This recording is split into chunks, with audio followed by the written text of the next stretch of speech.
As you can tell probably from many of the videos that I put on here about fossils and relics and various things, that I love stones. I love rocks and minerals. Unfortunately, I'm not too good at identifying rocks. That's confusing to me. But nonetheless, whenever I see an interesting one, I pick it up. And I put together an assemblage that I'm going to show you on this video of ones that I think are pretty neat. Some of them look like something that they're not. Some of them are just really nice natural specimens. So having said that, let's go right off to some float copper. All these pieces are from the Upper Peninsula here in Michigan, where copper is found in abundance. Float copper, from what I understand, though, is found generally on the surface of the ground, and it is in relatively flattened, unusual shapes. I read recently that it's called float copper because it came down with the glaciers during the last ice age, kind of like floated along in front of it as it was pushed, and then when the glacier stopped its advance, it was dropped right there. As the glacier receded, the float copper was left in place, and it makes some spectacular designs, natural designs. For example, this one that you're looking at, hopefully I'll get this correct, be matching the video or the audio, looks to me like an ancient Mayan or Aztec king with a ornate headdress on, and they all have a very nice patina to them. So they're all really interesting. And anyways, those float copper specimens were collected by my friend Gil Alberg. His mom collected these a long time ago. These three here in particular have a very nice copper color to them, as well as some green patina. Now these next three pieces that I was told is float copper may be, but they are extremely heavy compared to the others and very dark. But they do have a green patina to part of them, so there probably is copper in them, but it's probably mixed with other minerals or rock. Like in one, there is definitely a quartz crystal formation in it, which is really rather pretty. And then the one looks like everybody's favorite beagle dog from the comic strips, Snoopy. And so those ones again were collected by Gil's mom. Now I want to show you some cool stones that look like something, which they're not, just have a natural resemblance to something. The first one looks to me for all intents and purposes like a rooster head. And this is a white chalky stone. I'm not sure. I thought maybe talc, but I don't know if talc is native to Michigan here. But a very, really neat piece. I actually wondered at first if this hadn't been Native American carving. That is a possibility with this one, that it has been altered by the hand of ancient man. But if not, it's still an interesting specimen because it does look pretty much just like a rooster or chicken's head. Next is a small stone. It's very beautiful. I believe it's an probably Lake Superior agate, and for all intents and purposes, again, it looks like a turtle's head. Can you see that? And the mouth is in the right place, the eyes are, and the shape, the whole shape of the stone looks very much like a turtle head. Petoskey Stone is abundant in Michigan, and of course it's the Michigan State Stone. You probably already know that Petoskey Stone is fossilized coral. This particular piece is in the shape of a heart. So it's a Petoskey Stone heart, and it has really nice detail. This was collected by Gil Alberg here in Saginaw, Michigan, and it is a really very nice stone, very nice hexagonal shapes where the corals were formed. And then we have a baby booty stone. This is a red stone. I'm not sure what kind of stone it is, but it is definitely in the shape of a booty for a young baby, perhaps a Native American baby. Maybe it's a moccasin, but no, I mean it's just the formation that it has naturally, but it very much looks like a baby's what do you call it? booty shoe. Okay, this one is most unusual, and I believe it might have been a stone used by the Indians. It is, because I don't think that this was wore smooth from water. It could have been, but I don't think so. And it's very smooth all the way around. What does it resemble? Well, I'll leave that to your imagination. I don't really think I have to say. But if you don't see it, drop me a line on the messaging here on YouTube, and I will tell you what it resembles, and it's not a long nose. Letters are always turning up on stones. And this particular one, a small stone about the size of a quarter, has the letter U predominantly on it. As you can see it very clearly. It is, of course, a design of nature. It is a fossil, probably of a marine or aquatic worm tube. And I come across trace fossils quite often, and this is one. Trace fossil is a track or something left behind by a creature who's not there, but you can see that it was there because of the path or track that it left behind it, and that's pretty much what that one represents. Next, I call this my dinosaur egg. It's not a dinosaur egg, but it looks like it. And in the sun, it sparkles brilliantly. It is I believe it's quartz, but even at that, I have never seen quartz sparkle so brilliantly as this one does.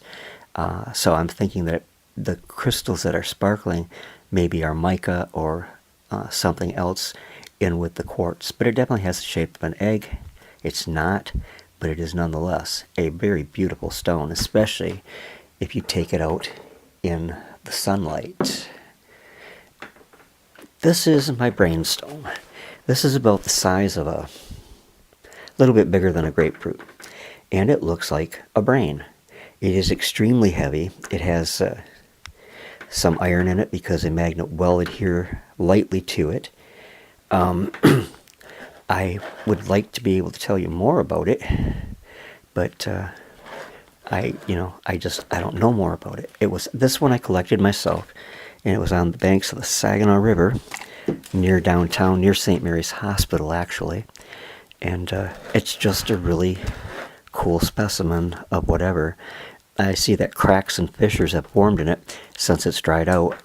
I got it actually from the water, and it could actually be related or pertaining to the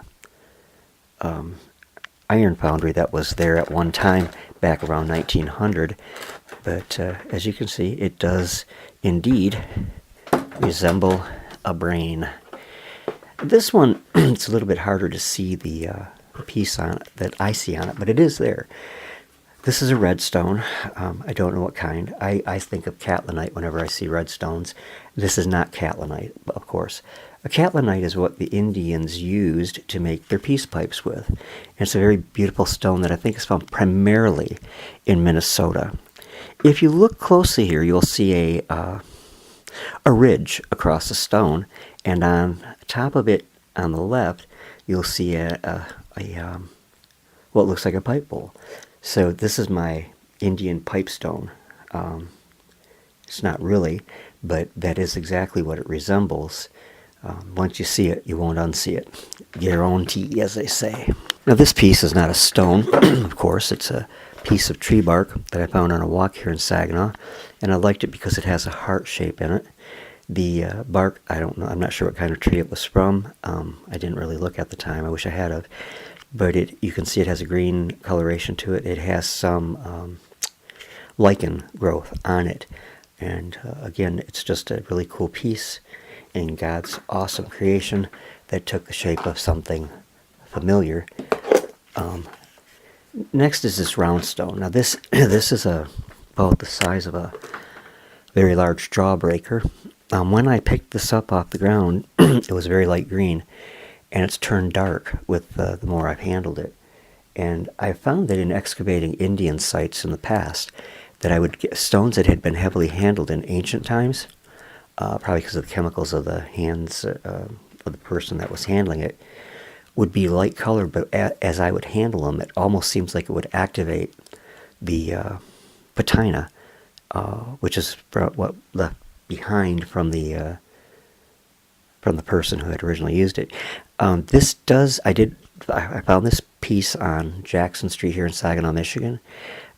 It could be a gaming stone. It is definitely Native American.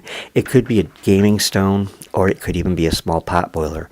But my gut feeling is that it's a gaming stone. I suppose I should explain what a pot boiler is, because I mentioned that. But a pot boiler is a round stone, usually much larger than this, that the Native Americans kept by the campfires close by, because they couldn't bring liquids to a boil by setting their fragile clay pots into a fire. They had to keep them off to the side, and they would take these pot boilers, heat them up in the hearth, and then when they glowed red hot, they would pick them up with wooden tongs and drop them into the liquid in the pot, which was set next to the hearth. Which is why you find most of the pots in the woodland cultures have a rounded bottom, so that they would stand securely in the sand or dirt and not tip over. Here is one of my very favorite fossil coral specimens from Saginaw. I didn't find this. Again, this was found by my friend Gil Alberg, and it's I call it a chain coral, because it looks like linked, a very fine, delicately linked chain. But of course it's not. It is coral, and the little individual links are where the polyps grew and lived, and it's just really a beautiful piece. And I just noticed on the edge of it, and I don't think that I included a picture of it, but on the edge of it is a letter M or W formed by the coral. Pretty neat piece. And speaking of coral, this rather heavy-duty looking piece is from Alpena, Michigan. I recovered this piece, and you'll see this has all kinds of little tiny dimples in it. That's where the polyps lived. This is a type of coral that is called a reef builder coral, and it was in great abundance in Michigan's ancient, warm, shallow seas. As you turn this particular one over, this is about the size of a baseball, you'll see quartz crystal in it, along with some rusty mineral, and it's just a really pretty stone. The coral itself surface is not that pretty. It's kind of drab, but nonetheless quite fascinating. But the underside of it is really quite pretty. And I'm going to go to another fossil specimen that I also found up in the Alpena area. And this one, you see all these little pieces that look like they have tiny holes in them. These are bryozoans, and they grew prolifically in the in the warm saltwater seas, shallow seas that covered what was Michigan back then. You see a lot of other critters in here, worm tubes and such. And on the other side, it is again pretty much the same. The bryozoan being the most outstanding piece on that particular fossil specimen. And then lastly, this is another piece that I collected in Alpena, Michigan, and like the other one, you can see bryozoans on it, but you can also see all kinds of other things going on here, worm tubes, small critters, and the back side has a very beautiful bryozoan piece on it. And these are just a few pieces out of the collection that I put together. Like I said, I love stones, I love fossils, I love rocks, and I love minerals. My only regret is that I can't identify them better than I do. Well, anyways, thanks for stopping by. Hope you enjoyed this a little bit, and I will talk to you again real soon. God bless, and have a great night.